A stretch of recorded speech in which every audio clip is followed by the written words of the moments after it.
Dentist वटि या मतिलबु कंहिं MBBS डॉक्टर वटि वञो जिथे रीयूज़ नीडल्स वग़ैरह यूज़ थींदियूं आहिनि या इंस्ट्रूमेंट्स जेके असां जिते पेशेंट ते यूज़ कंदा आहियूं न उहे सही सां क्लीन साफ़ न थींदा आहिनि ऐं स्टेराइज़ न थींदा आहिनि। जेकॾहिं जिथे बि वञनि न माण्हू माना बींग माना नॉर्मल माण्हू पाण जेकॾहिं तव्हां किथे बि डेंटिस्ट वञो था पहिरां लाज़मी पुछा कयो त तव्हांजा इंस्ट्रूमेंट्स प्रॉपरली स्टेरिलाइज़्ड आहिनि या न।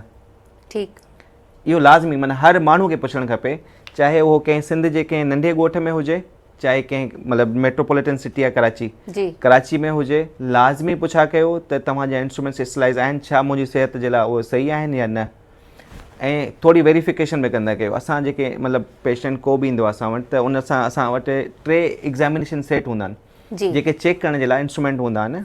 त असां चेक करण जे लाइ उहे पाउच में ईंदा आहिनि, हमेशह खुलियल त न ईंदा आहिनि। उन पाउच में हिकिड़ो 2 निशान हूंदा आहिनि, उन मां ई तव्हांखे ख़बर पइजी वेंदी आहे त हीअ तव्हांजा इंस्ट्रूमेंट्स स्टेरिलाइज़ आहिनि या न।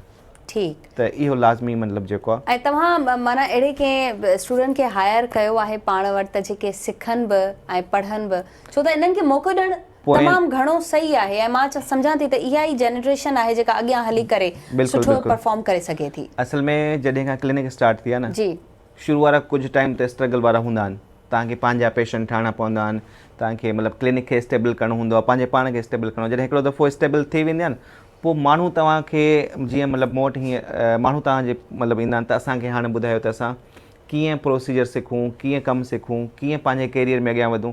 मतिलबु मुंहिंजे क्लिनिक ते हींअर पोइ 7-8 सालनि खां मतिलबु काफ़ी माण्हू एज़ अ इंटर्न आया, इंटर्नशिप करणु आया, काफ़ी माण्हुनि खे पोइ मूं जॉब ते बि रखियो, काफ़ी माण्हू पोइ हींअर उन मां हींअर अल्हम्दुलिल्लाह जेके आहिनि न कुझु अहिड़ा बि असांजा स्टूडेंट जेके अब्रॉड माना प्रैक्टिस कनि था। जी।